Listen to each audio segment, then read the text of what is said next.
We're also going to talk about how to protect yourself against what's called secondhand sadness when supporting family and friends through difficult times. Let's bring in Dr. Robi Ludwig for more on these headlines. She's a psychotherapist and an award-winning reporter. Good to have you with us. So let's start out with that pregnancy study. Researchers found exercise both during and after pregnancy can help prevent and treat postpartum depression. So walk us through why that is and how women can spot the symptoms.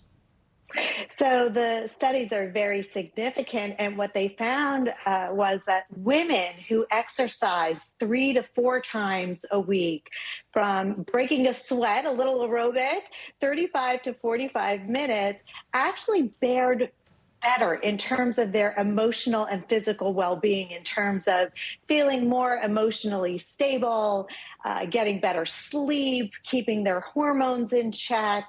And this is really important because postpartum depression is greatly underdiagnosed, and it can really impact the health of the mother and child. So typical symptoms: withdrawing from family and friends, feeling increased depression, anxiety, having a sense that you're not a good enough mom, and having really uncomfortable thoughts and fantasies about you as a mother, either what you want to do to yourself or your child. We've also been talking a lot lately, this is when we've been teasing about these sad stories, either when you're helping out a family and friend through a tough time and that's sad, or of course, obviously the news has been very heavy. That could all be leading to what psychologists call secondhand sadness. Tell us how that works and what we can do to prevent it while still being there for those we love.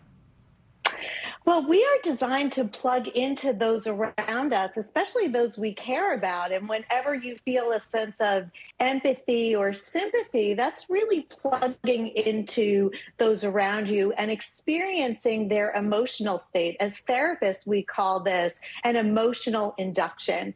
And the way to protect yourself is to offer help. Most people feel like they need to fix. You don't need to fix. You just need to listen. You need to set boundaries and really understand yourself. If you feel that you're getting overwhelmed with emotions and it's not good for your mental health, take a break.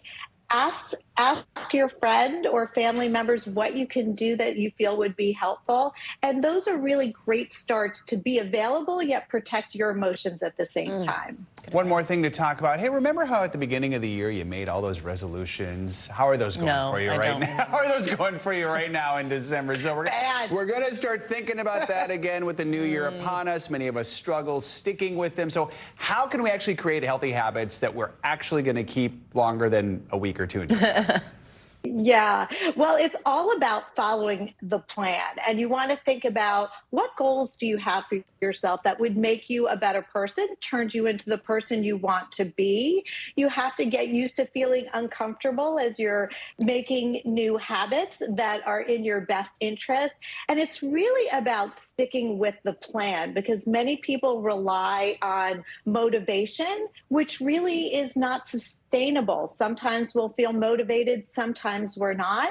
So it's thinking about who you want to be, what do you need to do to get there, and following the plan no matter what, and allowing yourself to fail and then get back up and try again.